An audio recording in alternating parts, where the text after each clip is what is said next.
like almost walking around. He's on. He goes on the train. He's like Coney Island. Guys, look at us just sitting around this fire, just building some community, just like our house value. It's all in the name of Bonhoeffer too. Cheers to Bonhoeffer, huh? For Bonhoeffer. Bonhoeffer. Yeah. Guys, we can't forget about sacrifice! Why are you guys laughing? Is sacrifice a joke to you? Oh my gosh. That's Michael Martinez. Student body president. Don't laugh about this stuff. It's not a joke, okay? Guys, he's right though. Sacrifice is actually pretty important. It's one of our house values. And it's one of our house values because of Dietrich Bonhoeffer. I want to tell you guys a story about Dietrich Bonhoeffer. In 1937,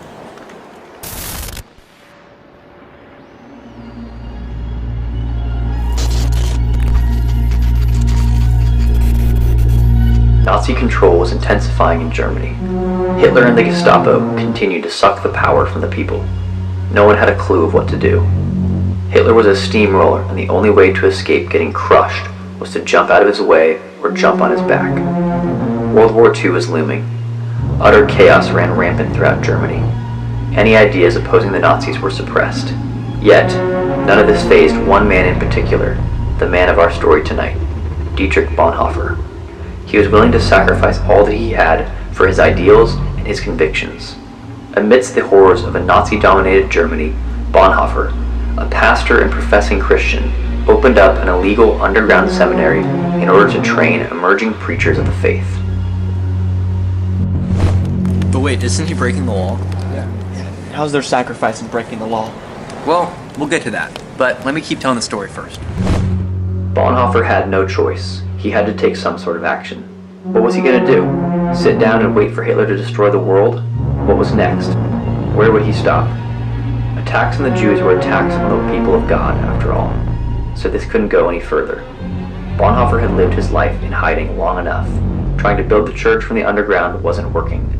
Like a city on a hill, he needed to shine for what God made him to be. Wait, isn't this the part where he plotted to kill Hitler? Yeah, that's like the only thing I knew about Bonhoeffer. Is he was part of the assassination plot or something? Yeah, that's the only thing I knew too, but the whole time I'm asking myself, how can a Christian plot to assassinate somebody? Just let me keep telling the story and we'll get to that. Yes, Bonhoeffer was, in fact, a devout Christian who wrote extensively on deep theological issues. As he contemplated plotting Hitler's assassination, he wrote in one of his books, "Silence in the face of evil is itself evil. God will not hold us guiltless. Not to speak is to speak.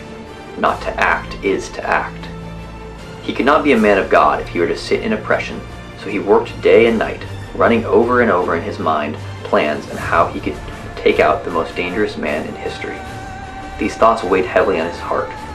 In one of his journals, he wrote that he was unsure if he might go to hell for this assassination plot. He feared this crime could be the doom of his Christianity. Despite this flurry of doubt and fear, he pressed forward, holding tight to his convictions. But wasn't he a pacifist? Yeah, like, how could someone be a pacifist and at the same time want to kill someone, even if it was him? I'd be like the same thing. I'd be thinking the same thing. Bonhoeffer was a pacifist, and he struggled with exactly what you guys are talking about. Thing is, he wrote exactly about this in his book, and why he chose to do it. He writes, "I sit next to a madman as he drives a car into a group of innocent bystanders. I can't, as a Christian, simply wait for the catastrophe, then confront the wounded and bury the dead. I must try to wrestle the steering wheel out of the hands of the driver. For God's greater good and for the good of God's people, he resolved he must carry through with it. And so he worked, and worked, and worked, sacrificing his well-being for the well-being of others.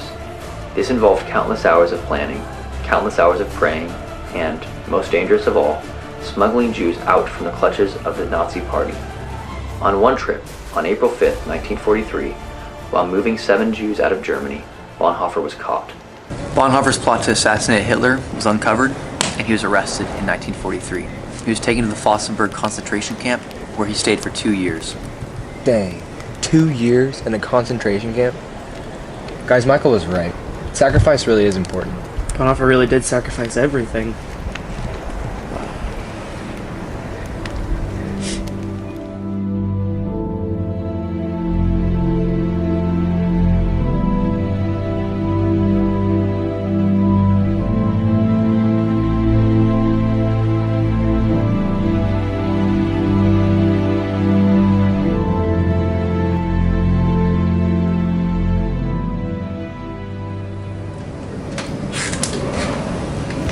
Coffee, dinner's ready. We'll be there in a second, Doc. Thank you. All right, guys, you ready for dinner? Let's go eat. Let's go eat.